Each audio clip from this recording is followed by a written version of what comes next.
eu decidi vir aqui pra fora porque eu acho que tá um clima tão bonito e não há nada melhor do que se falar sobre esse tópico de hoje aqui numa área verde, que inspira novas ideias, esperanças, etc. Aqui num parque, então com certeza vocês vão ouvir barulhos de crianças, pássaros. Eu acho que isso vai tornar um pouquinho mais mágico, mais cool. E como sempre, eu trouxe o meu caderninho de anotações, onde eu faço brainstorming das ideias que eu passo aqui para vocês a cada vídeo. E hoje nós temos um tópico muito interessante que eu acho ótimo, assim. Claro, como vocês podem ver pelo tema, hoje eu vou falar sobre procrastinação. O procrastinador, para mim, tem medo de organizar e executar. Como sair dessa? Então, como é que nós saímos desse looping louco de procrastinação quando temos coisas a fazer, ideias incríveis para colocar para fora, para o mundo e não conseguimos fazê-las por receio, por medo? Vamos descobrir também se isso verdadeiramente é um medo apenas, se é um hábito que nós criamos apenas também, e se tem alguma explicação por detrás. E claro, como vocês sabem, eu gosto de neurociência, sou uma entusiasta da neurociência, então eu tenho muitas coisas a passar sobre a procrastinação dentro do nosso cérebro, né? Como é que funciona? Claro, temos blocos. Nesse vídeo também temos blocos. O bloco 1 é o seguinte. A procrastinação nem sempre falta disciplina. Às vezes, é uma estratégia do cérebro para se proteger. No vídeo passado, eu falei sobre como o nosso cérebro ama a sobrevivência. Então, tudo que ameaçar a nossa sobrevivência, ele vai se proteger a 7 chaves. Muito importante que eu tive pensando é que o procrastinador nem sempre ele tem preguiça apenas. O procrastinador às vezes foi condicionado a deixar de fazer certas coisas que poderia fazer ou adiar ou atrasar muitas das suas tarefas porque o cérebro assim viu uma forma de se proteger. Então, o que acontece com o nosso cérebro? O que será que o nosso cérebro tem pensado? Por que ele tem nos feito agir dessa forma? Ou por que foi programado? Ou por que está programado desta forma? Não foi, né? Por que está? Normalmente, quando uma tarefa é associada a julgamento, rejeição, medo de falha e coisas dentro dessa linha, vamos falar um pouquinho mais ao decorrer do vídeo. Normalmente, essas tarefas que estão associadas a esses tipos de sentimentos são as principais coisas que o cérebro tende a se proteger ou a criar uma barreira de proteção para que nós não possamos sentir tal coisa. E nós temos alguns campos no nosso cérebro e um deles é a amígdala cerebral. E quando a amígdala cerebral está ativada, ela vai detectar ameaças. O trabalho dela nesse âmbito é detectar ameaças para que possa se proteger. Vamos dizer que existe alguém que tenta entrar na nossa casa e nós temos um dispositivo de segurança. Aí esse dispositivo faz um barulho, faz um som que meio que soa como se fosse um perigo. Então, essa amígdala, quando ela detecta ameaças, ela também lança meio que uma ideia para o nosso cérebro, para as outras partes do nosso cérebro, como alerta perigo, evitar perigo, isso é uma ameaça. Então essas coisas também acontecem na nossa mente. Tem uma outra parte do nosso cérebro que é o córtex pré-frontal, que ele vai forçar e vai dizer: precisamos resolver isso, precisamos fazer isso.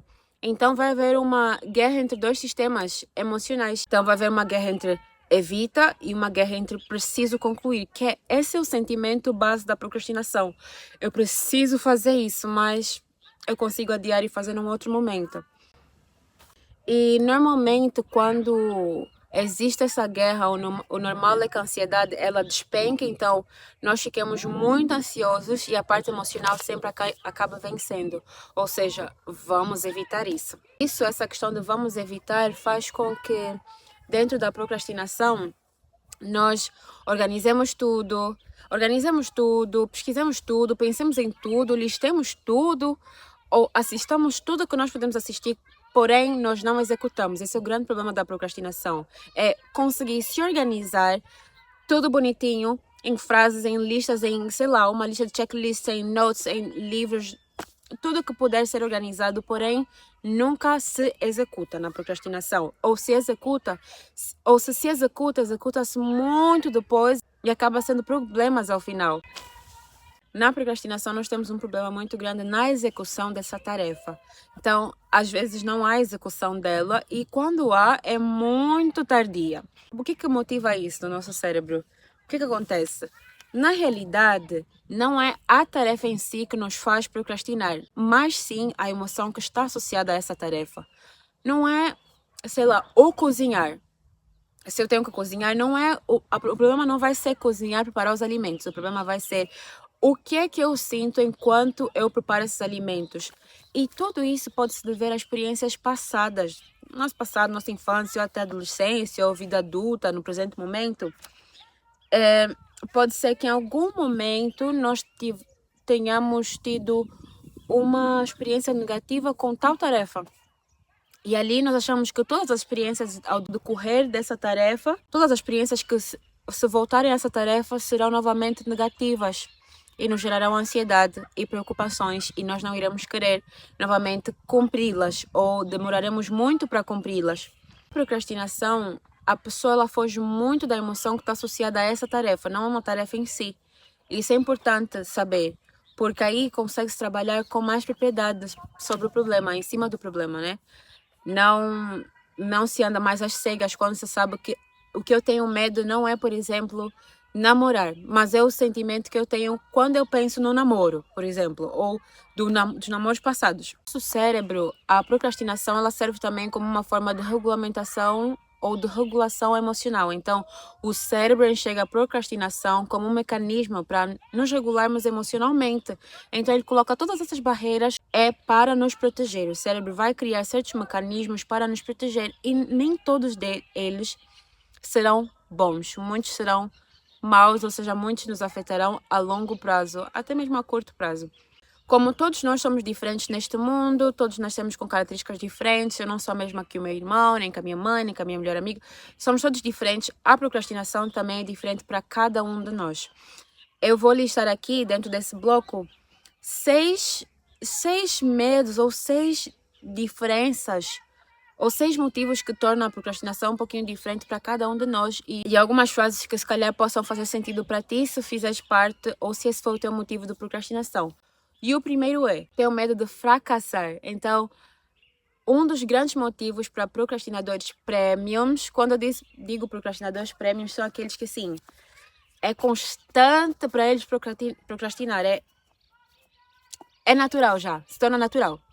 O que vai na cabeça do procrastinador que tem medo de fracassar é: se eu não tentar, eu não falho. E se eu não falho, não sou cobrado, não sou julgado, etc. Então, esse é um pensamento claro para quem tem medo de fracassar e acaba procrastinando por causa disso, por ter medo de não dar certo, ter medo de, por mais que ele crie e funcionem as coisas iniciais, o produto final não sai como ele deseja. E ele tem medo de fracassar, então procrastina, já se adianta e já se protege procrastinando. O segundo motivo seria o oposto. Tenho medo de ter sucesso. Então, a pessoa que tem medo de ter sucesso, o procrastinador que tem medo de ter sucesso, ele pensa da seguinte forma: e se der certo e eu não conseguir sustentar isso? Pois é. Esse é um motivo que hoje nós temos. Acho que a nossa geração sente muito isso. No meu caso, eu acho que esse seria um dos meus motivos para a procrastinação. E se eu conseguir fazer, e se conseguir dar certo, e eu não conseguir sustentar isso, ou seja, não conseguir ser constante na produção de conteúdo, não conseguir ser constante no engajamento nas redes sociais, não conseguir ser constante na minha própria vida com o que eu apresento para vocês aqui. Então, esse é um grande medo e isso leva as pessoas também a procrastinarem, a não fazerem porque têm medo de que se der certo, a parte de sustentação será mais difícil, eles não querem se confrontar. Ponto 3, o perfeccionismo. Ok? Perfeccionismo, controle e autocobrança, elas andam assim, ó, juntinhas. Então, o procrastinador premium que é perfeccionista, ele vai pensar: eu só posso começar quando eu estiver preparado, quando estiver pronta, pronto. A realidade é, nunca nenhum de nós está pronto para o próximo passo. É muito difícil. Por mais que nós estejamos munidos de todas as coisas para que o próximo passo flua, nós não estamos 100% prontos. Então, o procrastinador perfeccionista, ele não faz porque tem medo de não estar pronto para o que ele deseja fazer. Isso é um pouco contraditório, porque nunca saberemos o resultado do que nós desejamos fazer se nós nunca agimos e fizermos o que tanto desejamos. É contraditório. Então, ao mesmo tempo que o cérebro se protege, ele também se autossabota. A procrastinação é uma coisa dessas. É uma proteção é uma autossabotagem mascarada de proteção. Quarto ponto, sobrecarga mental. O procrastinador que está dentro ou vive uma sobrecarga mental, o cérebro dele entra em paralisia por excesso de opções. Ou seja, trabalhou tanto, viveu tanto, fez tantas coisas no trabalho, fez tantas coisas em casa, que aí acabou ficando sobrecarregado ao ponto de não conseguir fazer uma outra coisa, executar uma outra tarefa. Então o cérebro está cheio de opções e entrou em paralisia. O que também podemos dizer como burnout, né? O procrastinador. Mas o burnout aí já é um pouquinho mais forte. Mas o procrastinador que está sobre alguma sobrecarga mental, ele vai tender a procrastinar por ter muitas opções e não saber quais delas priorizar. Ponto importante. Quinto ponto, baixa autoestima. O procrastinador que tem a baixa autoestima, ele pensa, quem sou eu para fazer isso? Então ele se autodeprecia. Ele se põe embaixo do propósito. E esse se colocar embaixo o inibe de fazer coisas novas, o inibe de executar planos que ele já teve, criações incríveis, importantes, que podem auxiliar alguém no mundo, até ele mesmo. E aí acaba não conseguindo fazer as coisas. Sexto tipo de procrastinador ou motivo para a procrastinação: necessidade de dopamina. Existem os procrastinadores que precisam tanto de dopamina que não conseguem executar tarefas até mesmo simples, ou seja, as redes sociais oferecem uma recompensa imediata e as tarefas que são super importantes e oferecem uma recompensa mais lenta acabam sendo, não vou dizer que é um perigo, mas acabam sendo as menos desejadas e aí são colocadas de parte. Ou à parte, são colocadas à parte e aí nós começamos a procrastinar porque sabemos que é importante, é necessário, mas a recompensa, ou seja, o produto, o resultado e os aplausos que virão desse tipo de tarefa colocada no mundo será muito mais lento, depende muito do meu esforço. Eu não quero isso, eu quero algo muito mais rápido. E aí tudo aquilo que vai proporcionar uma recompensa atrasada é deixado de parte. Aí nós já não gostamos disso. Então, esses são alguns motivos pelos quais nós procrastinamos. E aí, algo muito importante, e eu vou reforçar no final, mas já falo agora. Se tu és um procrastinador premium, é importante que tu observes quais, dentro desses 6 motivos, qual é o teu motivo principal e mapeies até mesmo qual foi o início, sei lá, te lembras de algum início onde tu começaste a procrastinar e que teve a ver com uma dessas coisas ou um desses motivos que tu fores identificando-te com, para que tu consigas entender melhor até como é que tu vais executar novas tarefas com base agora nesse motivo para a procrastinação. E vamos para o segundo bloco. O segundo bloco é: o procrastinador premium, na verdade, tem medo de se comprometer consigo mesmo. Esse é o segundo bloco. Não 7, segundo bloco. O procrastinador premium tem medo de se comprometer consigo mesmo. Por quê? Porque não é fácil enfrentar as realidades e as verdades. E principalmente quando essa realidade mostra que nós estamos a cometer falhas conosco mesmos e até se calhar com outros. A maioria das pessoas, na verdade, acredita que não conseguem terminar certas coisas ou fazer algumas tarefas ou fazê-las no tempo certo. Procrastinam porque não conseguem agir, mas na realidade elas procrastinam porque têm medo das consequências das suas ações, das consequências do agir. Então, não é muito sobre procrastino porque tenho medo de não saber agir. Na verdade, nós procrastinamos porque temos medo das consequências deste agir. Porque aí, quando uma pessoa age, o que é que vem com o agir? O agir vem o se expor, o ser vista ou visto, o ser julgada ou julgado, o descobrir os meus limites, o correr o risco até mesmo de fracassar. Vem isso também com o agir. E claro, inclusive vem com o agir a descoberta das nossas próprias falhas. E não só no que nos leva a procrastinar, mas muitas outras. Então, quando a pessoa procrastina, a pessoa na verdade tem medo do que esse agir vai mostrar que falta nela ou o erro dela. E se não demonstrar o erro dela ou o que falta, vai colocar essa pessoa muito à vista, muito visível para todo mundo. E algo que até mesmo já falei uma vez com a minha prima, é que Quando eu me exponho, parece que eu estou nua perante todo mundo. Então parece que eles conseguem ver todos aqueles defeitos que eu sei que eu tenho e na realidade eles não conseguem ver porque isso é algo muito mais íntimo e que eu, como uma pessoa que comete esses defeitos ou tem esses defeitos, é a única pessoa que consegue ver. Mas para o procrastinador premium que tem medo de ser visto, medo de ser exposto, é isso que parece que todo mundo vai conseguir ver cada cratera, cada detalhe da nossa vida, porque nós nos colocamos apostos para ser vistos, se for o caso. E aí começamos a procrastinar e a não fazermos ou a colocarmos coisas no mundo que seriam ideais, seriam essenciais. Por exemplo, esse canal. Eu não sei se esse canal possa fazer muita diferença na tua vida, mas eu espero que sim, porque na minha vida faz, simplesmente por eu deixar de procrastinar e colocar algo que eu planejo e coloquei o meu coração todo para fora. E isso é essencial, isso é tão bonito. Da consequência do agir gera um ciclo para o procrastinador que é imenso, é inacabável enquanto não se colocar um stop nisso. E eu chamo esse ciclo de BPPL, ou seja, Big Procrastinador Premium Looping. Hello? As letras estão aqui?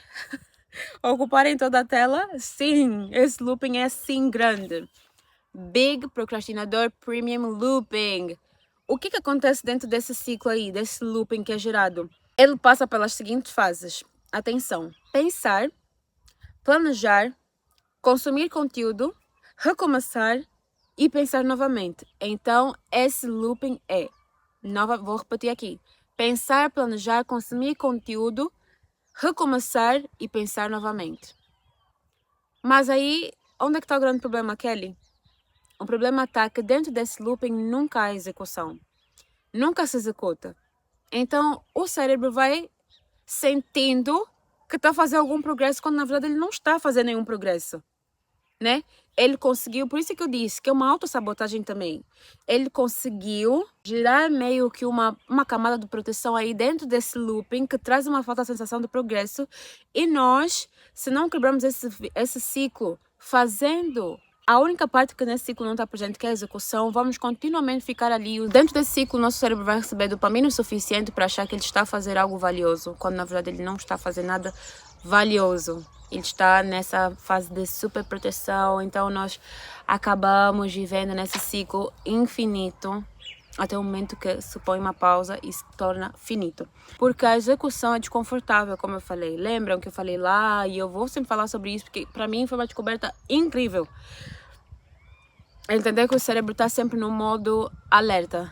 Executar para o cérebro é muito desconfortável. Que o cérebro ele vai sempre tentar economizar o máximo de energia possível, evitar o desconforto, e por isso que ele vai gerando esse BPPL, que já sabemos, né? O objetivo não é convencer o cérebro de que a tarefa não é agradável. O objetivo é convencer o cérebro de que essa tarefa é segura, porque o cérebro só age assim nesse modo de sobrevivência porque ele sente que existe uma ameaça ao nosso conforto, até o nosso conforto mesmo de ficar em paz e não ficarmos ansiosos. Então, o objetivo é fazer o nosso cérebro ser convencido de que a tarefa ela é segura, quando na realidade muitas das vezes ela é. Nós não procrastinamos quando as coisas não são seguras, né? Dificilmente. Precisamos ser constantes de alguma forma, até porque as pessoas que são seguras, as pessoas que são proativas, produtivas, elas não são as pessoas que deixam de sentir medo. Elas sentem medo, sentem-se inseguras, sentem até mesmo preguiça.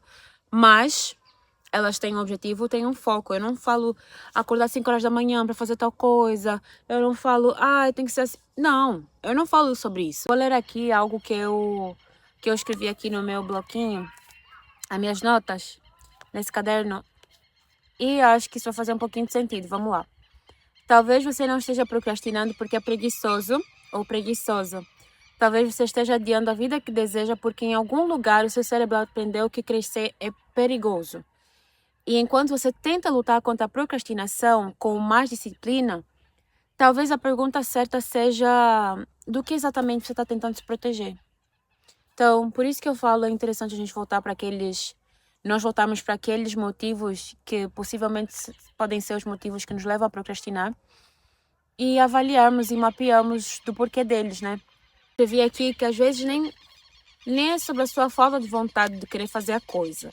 É só essa tanta proteção que você do que tanto você está tentando se proteger, né? É mais do que você está tentando se proteger, do que tu tentas com unhas e dentes não fazer para não correr riscos de viver as consequências, até por mais que sejam boas, né?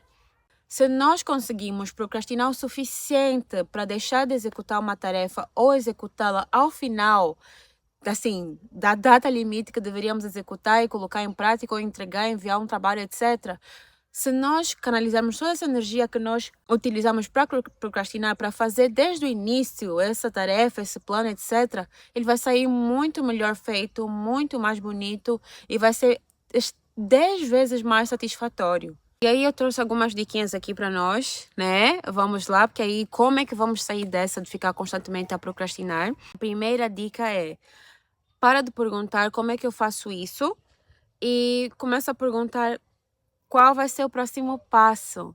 Porque assim, o nosso cérebro, ele não gosta muito de plano perfeito, porque o plano perfeito exige o quê? Muita energia. Então ele precisa do quê? De clareza para saber para onde é que ele vai, qual vai ser o próximo passo, que ali tem menos energia, porém algo claro. Tem um destino próprio, assim, tem um propósito e o propósito é um pouquinho mais leve do que o propósito de um plano geral. Então, primeira dica, em vez de constantemente dizer: mas como é que eu vou fazer tudo isso? Como é que eu vou conseguir lidar com toda essa situação, etc. Vamos por partes, vamos por etapas. Qual é o próximo passo? O próximo passo agora vai ser o quê? Tomar banho? Então, vamos lá. Depois do banho, o próximo passo vai ser comer? Então, vamos comer. Depois da comida, o próximo passo vai ser sentar e estudar por 1 hora? Então, assim, esse vai ser. E com calma, né? Com calma. Deixa o seu cérebro entender que existe clareza no plano que você quer fazer e que ele é seguro o suficiente para que você consiga executar. Então, funciona muito bem. Segunda dica: não espera pela vontade para começar, porque assim, a vontade dificilmente vem. Algo bem importante que eu vou trazer aqui: movimento, ele gera impulso. Impulso gera o quê? Motivação. Então, é necessário que você execute primeiro antes de sentir a motivação. Dificilmente a motivação vem antes de você colocar o plano em ação, em prática. Não espera para a vontade chegar até a tua porta e bater assim, ó, quero começar. Não. Você vai precisar fazer até mesmo sem vontade. Terceira dica, terceiro passo para conseguir vencer um pouco essa procrastinação: não luta contra o desconforto. Você não precisa lutar contra o desconforto. Ele vai existir, é normal que exista. Antes de tu fazeres algo muito interessante, antes de você fazer algo grandioso, gigantesco, normalmente vem um desconforto com isso. Então, medo, insegurança e preguiça não vão desaparecer. E isso não é... As pessoas que são consistentes e que não são procrastinadoras não deixam de sentir essas coisas. Elas sentem essas coisas e colocam o plano em quê? Em ação. E é sobre isso. E que talvez a solução para a procrastinação não seja se cobrar mais. Talvez seja parar de esperar o momento perfeito e mostrar para o seu cérebro rapidamente que agir não é perigoso. Como deixar de ser um procrastinador premium, meu amor? Como deixar de ser um procrastinador premium? Você vai precisar convencer o seu cérebro que a tarefa que você está executando é segura e não é insegura. E que ela pode ser concluída com maestria. Isso aqui é valioso, isso é valiosíssimo, isso é valiosíssimo, isso é valiosíssimo. A partir do momento que você começar a colocar tudo isso em prática, as coisas farão muito mais sentido. Trust me, trust me. É isso. É isso.